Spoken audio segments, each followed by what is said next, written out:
So this is another one of those doozies. Very complicated plot for such a short book. I'm gonna try to explain it as succinctly as possible, but I don't think I'm gonna handle that very well. So you might want to get something to drink or something, because we're gonna be here a while. We'll finish what we started. So promise me that they'll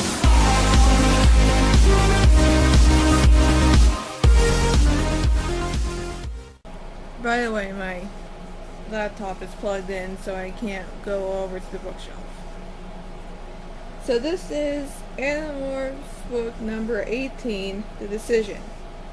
And as you can see, it's an Axe book, which means second-hand embarrassment, because Axe makes a terrible human. Especially when Cinnamon Bunza are concerned.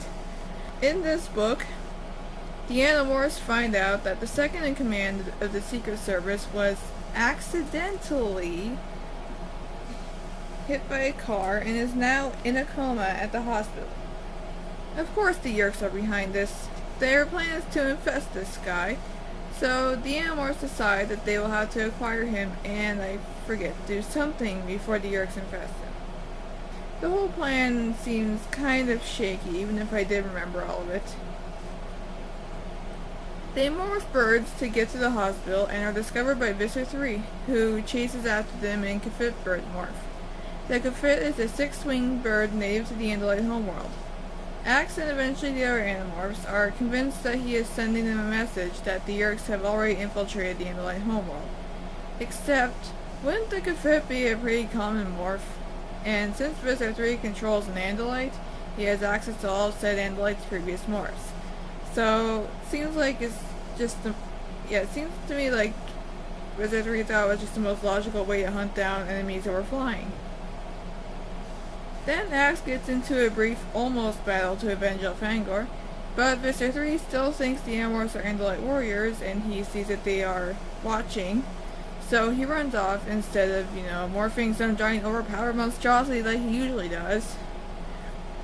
Maybe he's just worried about being spotted since the fight is taking place on a rooftop, but jumping off the building into a dumpster while still in Andalite form will also attract attention. And it does. A lot of moments like this happen in the book. It's a miracle that the Yeerk invasion and the Animorphs haven't both been found out, since they keep exposing themselves to muggles all the time. Speaking of attracting attention, the second time they tried to infiltrate the hospital, or maybe it's the first time, I don't know. I'm all confused. Axe is a distraction. He claims he wants to defect to the side of the Yeerks, and when he's brought into the Secret Service guy's room... And when he's brought into the Secret Service guy's room, because that's safe for the Yeerks, he takes out all the guards. Because the Yeerks are idiots who have never heard of a Trojan horse or Andalite.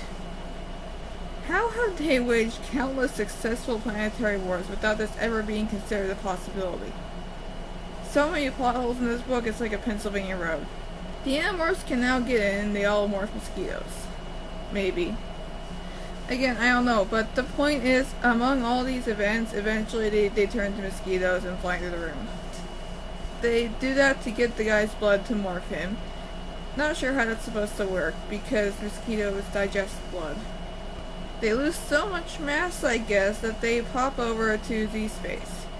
It's been established previously that when you morph something smaller than yourself and lose mass, the extra mass goes over to an alternate dimension called Z-space.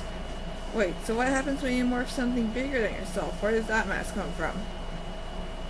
So much of their original mass is in Z-space that their consciousnesses are able to move to the extruded mass, which is somehow intact enough for them to function.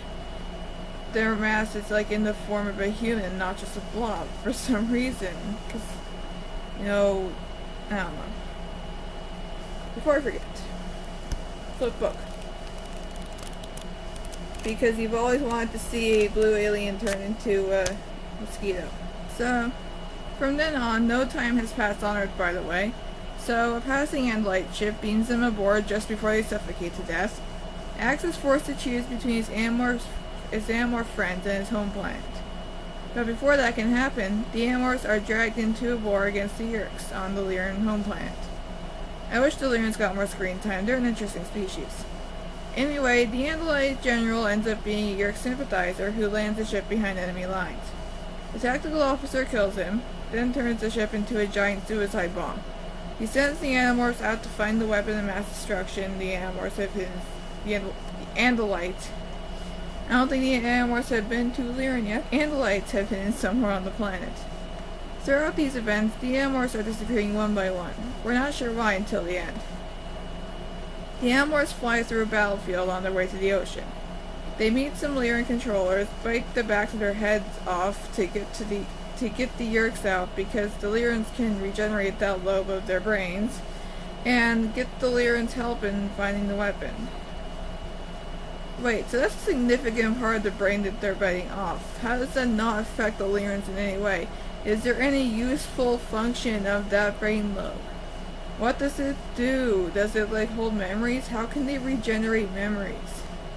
They don't seem affected by losing a significant part of their brain. What are even Lyran? Of course, at this point, pretty much all Lyrans know all the Animorphs' secrets because they can read minds.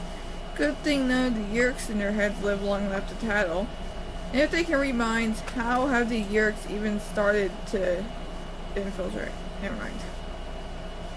Eventually all the Animorphs disappear until it's just Axe, who fires a WMD and pops back just in time to avoid being killed 5 different ways.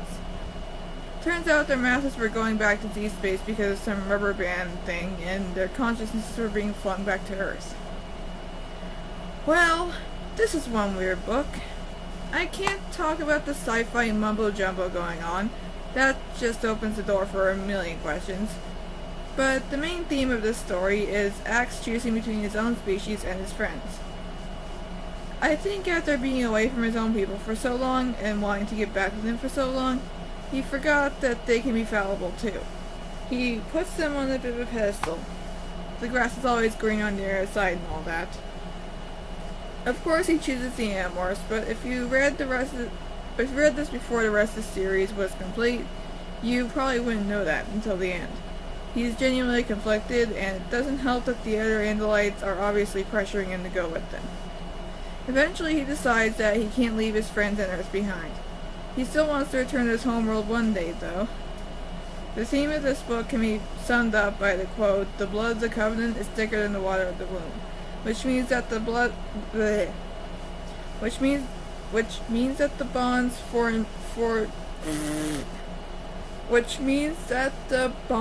forged by mutual respect and loyalty. I freaking need a haircut. I need a haircut.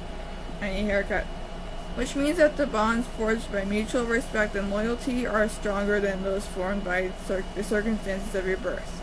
Maybe an overused trope, but it's one I never get sick of. Do you have any tropes like that? Is there anything in stories that you see a lot but you just never get sick of? Let me know in the comments below, and I'll see you in the next video.